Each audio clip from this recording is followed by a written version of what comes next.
दोस्तों, ईश्वर विचार चैनल में आपका स्वागत है। दोस्तों, आजकल नवरात्र की पूजा पे हम लोग विशेष ध्यान दे रहे हैं और हर घर में पूजा पाठ चल ही रहा है।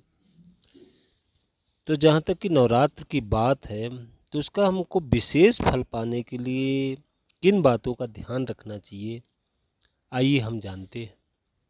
पूजा पाठ तो हम करते ही हैं, लेकिन हमको विशेष फल प्राप्त कैसे होगा, तो इस बात पे हमें बिल्कुल गौर करना चाहिए, बिल्कुल नज़रअंदाज नहीं करना चाहिए। तो आइए हम समझते हैं कि क्या करें जिससे हमें पूर्ण फल प्राप्त हो।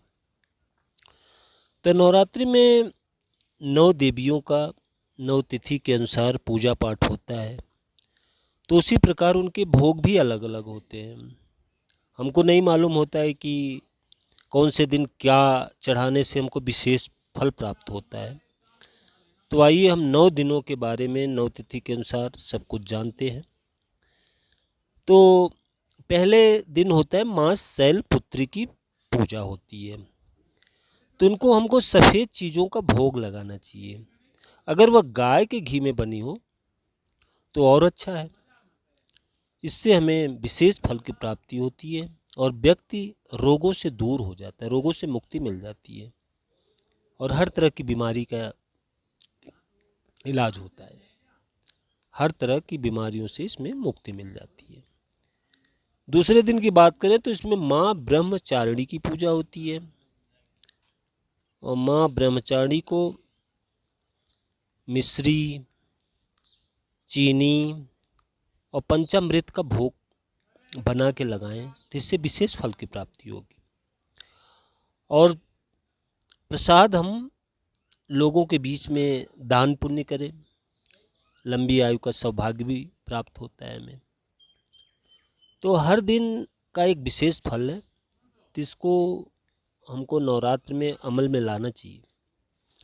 आइए तीसरे दिन की बात करें तो इसमें माँ चंद्रघटा की पूजा होती है और माँ चंद्रघटा को दूध और उनसे बनी हुई चीज़ों का भोग लगाना चाहिए और इसी का दान भी देना चाहिए। कोशिश करें हम पूजा पाठ करें, दान भी करें। नवरात्र में हम जो कुछ कर सकते हैं, तो दान का भी महत्व बताया गया है, तो दान करना चाहिए। तो इससे हमें विशेष फल की प्राप्त होगी। ऐसा करने से माँ खुश होती हैं, सभी दुखों का नाश करती हैं।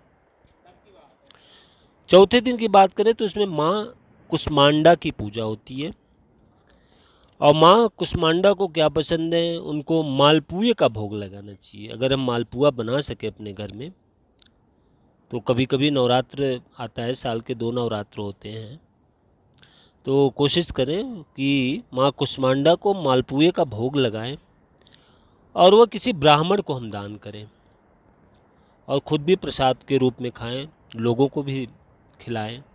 इससे हमारे बुद्धि का विकास होता है और साथ में हमको निर्णय लेने की क्षमता आ जाती है, जो डिसीजन मेकिंग बोलते हैं, निर्णय लेने की क्षमता, इस पे प्रभाव पड़ता है। 5वें दिन की बात करें पंचमी तिथि की, तो इसमें भगवती माँ स्कंद माता की पूजा होती है। तो इसमें भगवती माता को जो है केले का भोग लगाना चाहिए और केले का भोग लगाने के बाद जो है किसी ब्राह्मण को दान में दें।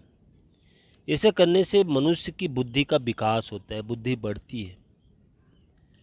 6वें दिन की बात करें तो 6वें दिन में माँ कात्यायनी की पूजा होती है। उसमें जो है मधु का महत्व बताया गया था। शहद करें, शहद से बनी हुई चीज़ों का प्रयोग करें, तो इससे हमारा शरीर कायाकल्प सुधर जाता है, निखार आता है शरीर में। 7वें दिन की बात करें तो हम माँ कालरात्रि की पूजा करते हैं। 7वीं तिथि भगवती की पूजा में जो है गुड़ का नैवेद्य, ब्राह्मण को गुड़ का नैवेद्य बना के हमको देना चाहिए पूजा में चढ़ाने के बाद। ऐसा करने से व्यक्ति शोक मुक्त हो जाता है। अगर इस प्रकार की सब नियमों का पालन करेंगे तो इससे आपका परिवार का, आपकी सद्बुद्धि का, काफ़ी चीज़ों का विकास होता है। 8वें दिन की बात करें अष्टमी की, तो अष्टमी में माँ महागौरी की पूजा होती है और इसमें नारियल का भोग लगाया जाता है। नारियल को अपने सिर से घुमाएं और सिर पे घुमाएं और जल में प्रवाहित कर दें। इससे बहुत बड़ा लाभ होता है।